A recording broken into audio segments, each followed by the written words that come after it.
You ready to go, Roops? Yes. Unwrapped. Wrap it? Yes, unwrap it. Wrap it or unwrap it? Unwrap it. Unwrap. All right, okay, here, take this, step back over there. Here we go. All right, so this is Ruby's engine for the Daihatsu, courtesy of the guys up there at the wrecking yard at Port Augusta. Let's wrap it. All right, so we're looking here. Air conditioner. Ooh, doesn't look too bad, Rubes. Are you happy with that? Yeah. Okay, a few little interesting bits and pieces. Okay, awesome. All right, so what I think we'll do next is we'll just get it up, centralise it in the tyre a little bit better, and that way we can get a bit of an idea. Sounds good. Go.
Hi guys, to bring you back up to speed, I'm doing all the talking because Dad's had some throat surgery which he can't speak at all, and so today we're going to be steam cleaning the engine and giving it a good clean.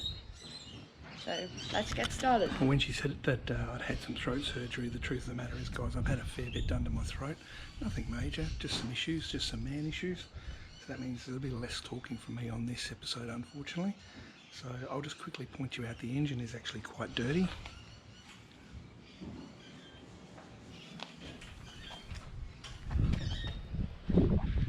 So what I'm thinking we might do is just give it a quick tickle up, but it's a good chance for Ruby, that one there, to learn how to use that thing there, the steam cleaner.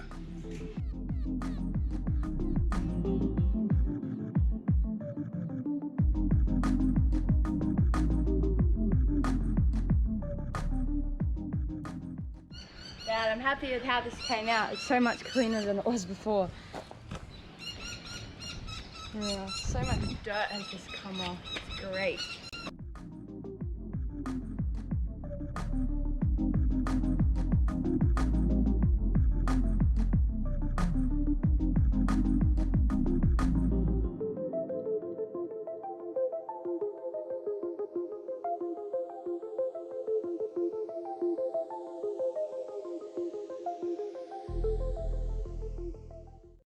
The next step is finding out which engine has the best clutch. Dad's going to pull them apart and find out, and then we're going to make our decision.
Let's go and check how Dad's going with the motor. His voice isn't very good though.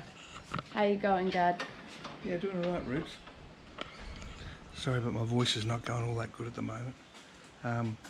We've actually got the motor back in the car, which is really good.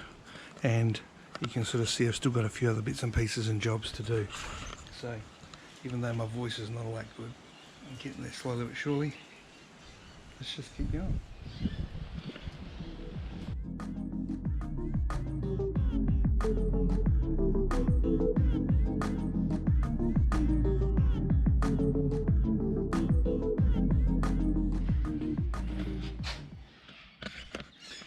Let's start it up. Well, it's all done. I've put it all back together. I think it's all okay. The radiator has got a leak in it, so we're going to have to replace the radiator. We're going to get a better battery for it, but I've put some fuel in it. Should we try and start it? Yes, let's start it up.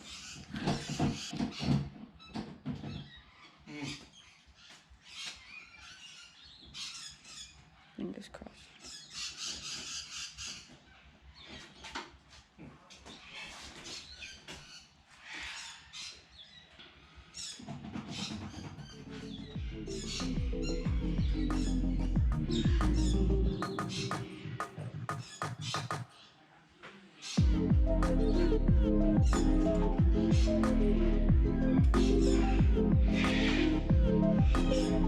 Didn't start. Ah, that sucks.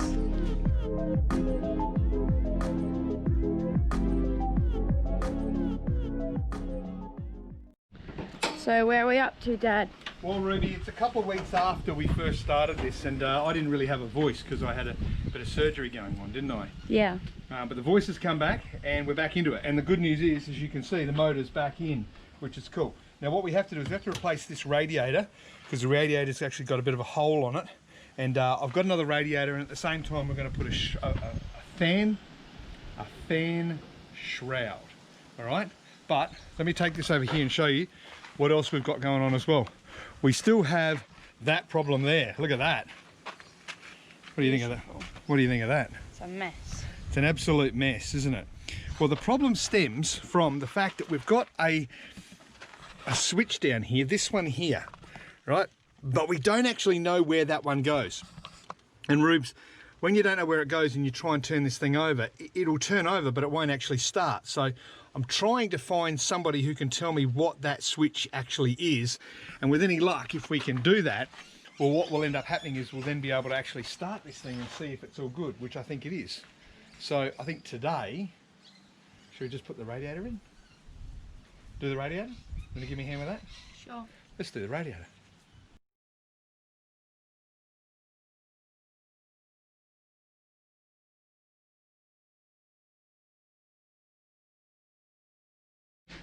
So the reason why we're changing the radiator is pretty simple. The last radiator had a pinhole leak and it was just cascading water out. The new one's a good second-hand unit, so what we're going to do is we're going to swap it over, and the old one didn't actually have a fan shroud, so it wouldn't have been all that effective in cooling it down. So we'll just return it to factory, and that way we have less hassles, less problems in the long run.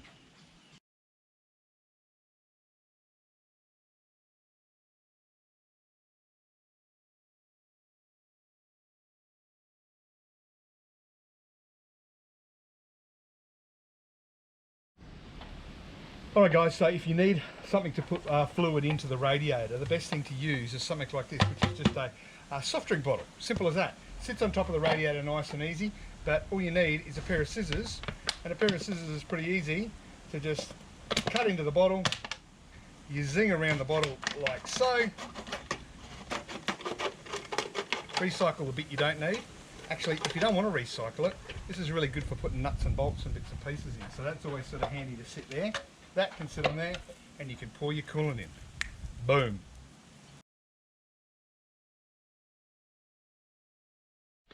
So let me explain what's going on with all of this that's hanging out here in the Daihatsu. Let me explain a little bit.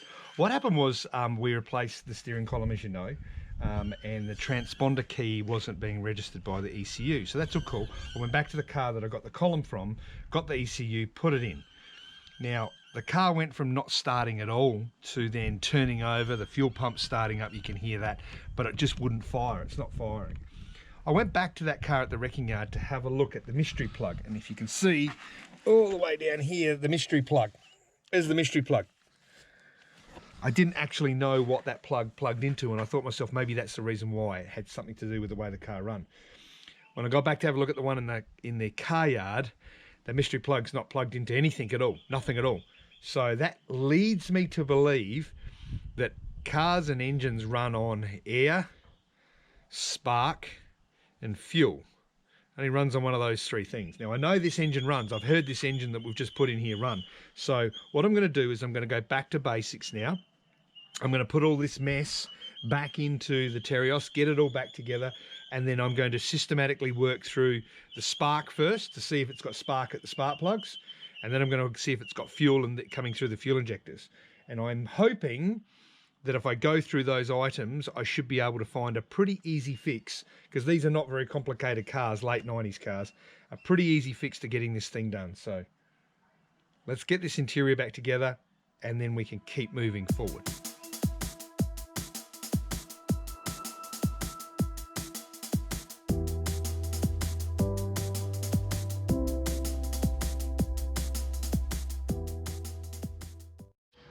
Hello, Mr. Thomas. How are you? Good, thanks. How are you? All right, here we go. Pop quiz. What three things does a car run on?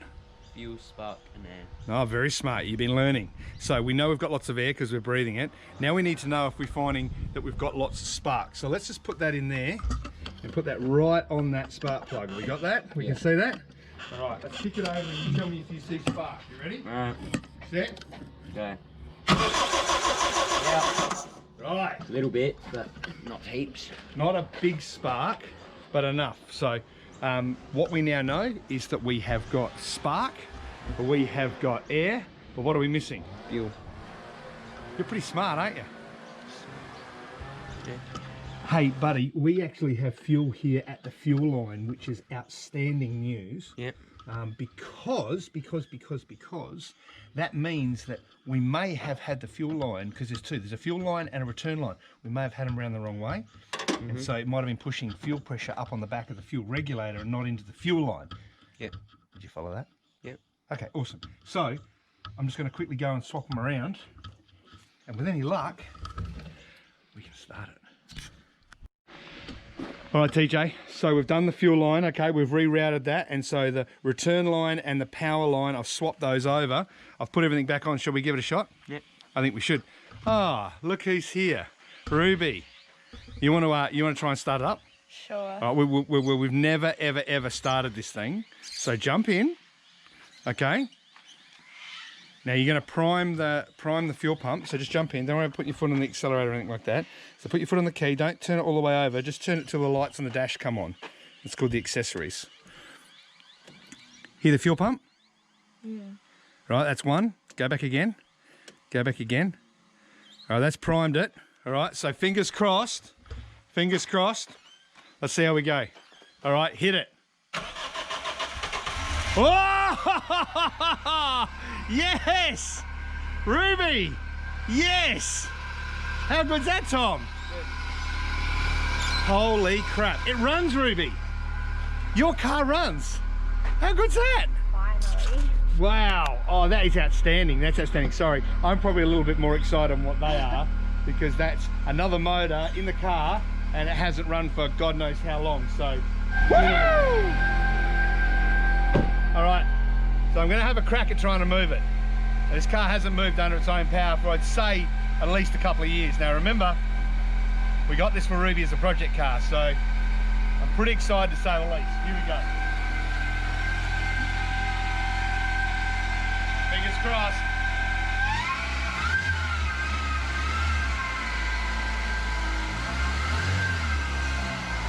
Yeah!